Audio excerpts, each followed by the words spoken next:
बिस्मिल्लाहिर्रहमानिर्रहीम। अस्सलाम वालेकुम नाज़रीन, उम्मीद करता हूँ आप सब खैरियत से होंगे। सुप्रीम कोर्ट से बड़ी खबर लेकर आपकी खिदमत में हाजिर हूँ। मरियम नवाज के लिए बुरी खबर सामने आ गई। नवाज शरीफ के जो करीबी साथी हैं उनके वारंट गिरफ्तारी जारी हो चुके हैं। इन तमाम तर खबरों की तफसीलात आगे चलकर आप साथ वीडियो में शेयर करूंगा। ये तफसीलात भी शेयर करूंगा और साथ में तहरीक इंसाफ के जिन जिन लोगों के कागजात नामजदगी मुस्तरद हुए थे अब उनके कागजात नामजदगी मंजूर हो चुके हैं। मुकम्मल लिस्ट मेरे पास आ चुकी है। वो लिस्ट इस वीडियो के आखिरी हिस्से में आपके साथ शेयर करूंगा। इन तमाम तर खबरों की तफसीलात शेयर करने से पहले आगे बढ़ने से पहले कमेंट सेक्शन में मुझे बताइएगा कि जो इलेक्शन होने जा रहे हैं आप इस इलेक्शन में किस पार्टी को वोट डालेंगे।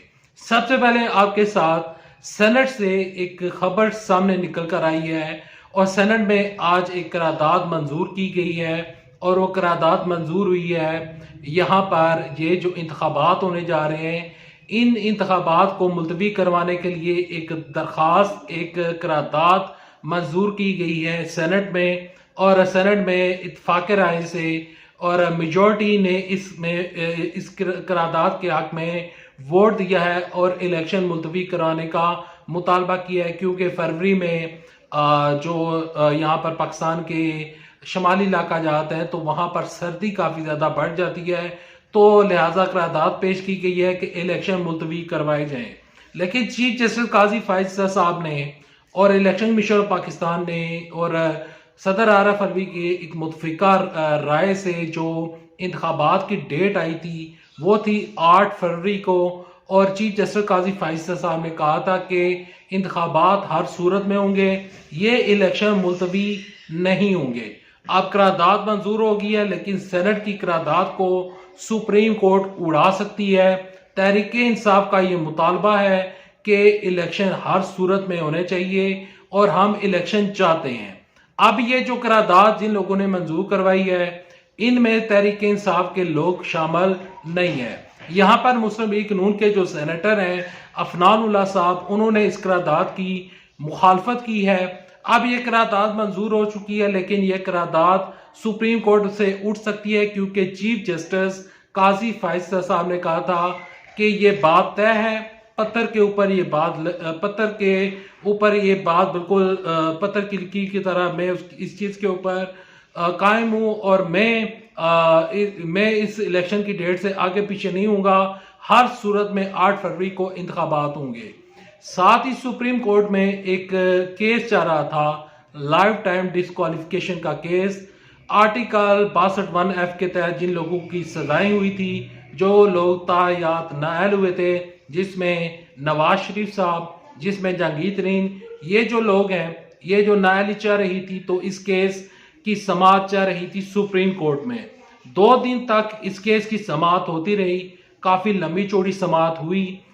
चीफ जस्टिस काजी फायद साहब ने दलाइल सुनने के बाद अब ये जो दरखास्त लगी थी जिस दरखास्त को सुप्रीम कोर्ट में दायर किया था मुस्लिम लीग नून ने, तो अब ये जो दरखास्त है इस दरखास्त के ऊपर चीफ जस्टिस काजी फायद साहब ने फैसला महफूज कर लिया गया है और महफूज करने के बाद अब फैसला कब सुनाया जाएगा डेट नहीं दी गई। ये कहा गया है कि आज नहीं तो कल या परसों तक इस केस का फैसला सुना दिया जाएगा और इस केस का और ये जो 62(1)(f) के तहत ये जो तायात नाअहली का केस है तो इस केस में बज़ाहिर ये लगता है कि नवाज शरीफ साहब को रिलीफ मिल जाए, लेकिन अदालत से मरियम नवाज शरीफ साहबा के लिए बुरी खबर है। मरियम नवाज शरीफ साहबा के लिए बुरी खबर इस तरह से है कि उनके मद्दे मुकाबल थे KPP 80 में जो कि सरगोदा का इलाका है, उसमें नईम हैदर पंजोता साहब जो कि तहरीक इंसाफ के वकील हैं, उनका मुकाबला था मरियम नवाज शरीफ साहबा के साथ और यह मुकाबला होगा 8 फरवरी को। बड़ा टाकरा होगा, बड़ा मुकाबला होगा। इसमें मरियम नवाज शरीफ साहबा के कागजात नामजदगी मंजूर हो गए थे लेकिन जो तहरीक इंसाफ के वकील थे नईम हैदर पंजोता साहब, आरओ ने उनके कागजात नामजदगी के ऊपर एतराज आयद किया था। अब से कुछ देर पहले जब मैं ये वीडियो रिकॉर्ड कर रहा हूं, नईम हैदर पंजोता साहब ने ट्वीट करते हुए और बताते हुए ये कहा है कि मैं जहां जहां से भी इलेक्शन लड़ रहा हूं तो मेरे कागजात नामजदगी मंजूर हो चुके हैं। साथ ही मरियम नवाज शरीफ साहबा के लिए बुरी खबर है। मरियम नवाज शरीफ साहबा के लिए बुरी खबर की तफसीलात इस तरह से है कि नईम हैदर पंजोता साहब ने मरियम नवाज शरीफ साहबा के खिलाफ इलेक्शन ट्रिब्यूनल में और कोर्ट में उन्होंने एक दरख्वास्त जमा करवाई है और उस दरख्वास्त में इस्तदा की गई है कि मरियम नवाज शरीफ साहबा के पास जो 84 करोड़ रुपए की अराजी है जो इन्होंने असाजात डिक्लेयर किए हैं, तो मरियम नवाज शरीफ साहबा के जो असासे हैं वो आमदन से ज्यादा हैं। इसके अलावा मरियम नवाज शरीफ साहबा ने जो कागजात नामजदगी जमा करवाए हैं तो उसके ऊपर हमें यह भी इतराज है कि इनके साइन भी फेक हैं। तो अब मरियम नवाज शरीफ साहबा के दरखास्त जो कागजात नामजदगी मंजूर हुए हैं उनको चैलेंज किया गया है, उसके ऊपर अपील आ चुकी है और अपील दायर हो चुकी है, एतराज लग गया है। मरियम नवाज शरीफ साहबा के कागजात नामजदगी मुस्तरद करने का मुतालबा किया है यहाँ पर नईम हैदर पंजोता साहब ने। जो इस टाइम ग्राउंड रियलिटी है, ग्राउंड रियलिटी के मुताबिक नईम हैदर पंजोता और मरियम नवाज शरीफ साहबा का ये जो मुकाबला है वो वन साइडेड होगा, क्योंकि तहरीक इंसाफ के पास वोट बैंक बहुत ज्यादा है।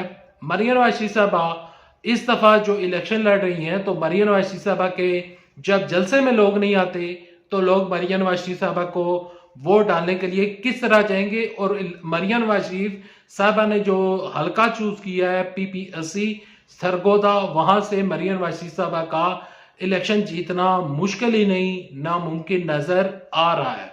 अब बढ़ते हैं उस खबर की जानब। नवाज शरीफ साहब का फ्रंट मैन गिरफ्तार, वारंट गिरफ्तारी जारी हो चुके हैं।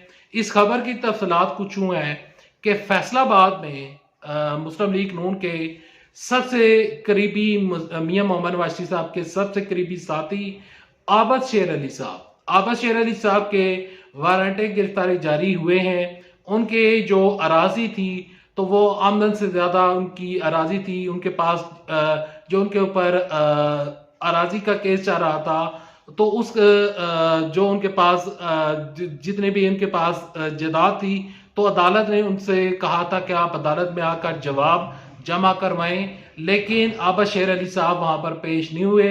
लेकिन इसके बावजूद भी आबद शेर अली साहब जो है वो ISP के दफ्तर के ऊपर हमला करने की मंसूबाबंदी करते रहे और उनको धमकियां लगाते रहे हैं। तो लिहाजा आबद शेर अली साहब के वारंट गिरफ्तारी जारी हो चुके हैं और उनको गिरफ्तार करके अदालत में पेश करने का हुक्म जारी किया गया है। साथ ही अब उस खबर की जानिब बढ़ते हैं और आपके साथ मुकम्मल लिस्ट शेयर करता हूं कि किन किन लोगों के कागजात नामजदगी मंजूर हुए हैं।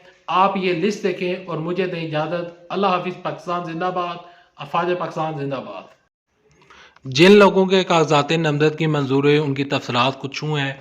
फवाद चौधरी के जन्म से कौमी असम्बली की नशिस्त पर कागजात नामजदगी मंजूर, RO के एतराज़ात मुस्तरद, आतफ खान के कागजात नामजदगी मंजूर, सोहेल गुजर के कागजात नामजदगी मंजूर, एजाज खान के कागजात नामजदगी मंजूर, रहीम यार खान से मियाँ गौस मोहम्मद के कागजात नामजदगी मंजूर। इसके अलावा नईम हैदर पंजोता के कागजात नामजदगी मंजूर, बशारत राजा, जुल्फी बुखारी, मेजर लतासफ सती, उमर तनवीर भट्ट के कागजात नामजदगी मंजूर, शौकत बजरा के कागजात नामजदगी मंजूर। इसके अलावा PP अटक रहनमा PTI काजी अहमद अकबर के कागजात नामजदगी मंजूर, NA-22 PK 58 मर्दान साबका MPA अब्दुल सलाम अफरीदी के कागजात नामजदगी मंजूर, मियाँ उमर काका PTI रहनमा बलाल इजाज।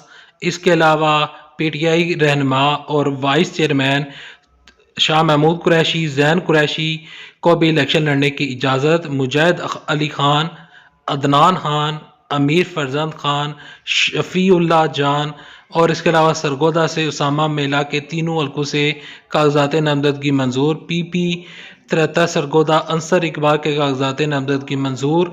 PTI रहनमा और इमरान खान के वकील अली इजाज बटर के कागजात नामजदगी मंजूर कर लिए गए हैं। Thanks for watching this video. For more videos and news update don't forget to subscribe the channel. अल्लाह हाफिज। पाकिस्तान जिंदाबाद।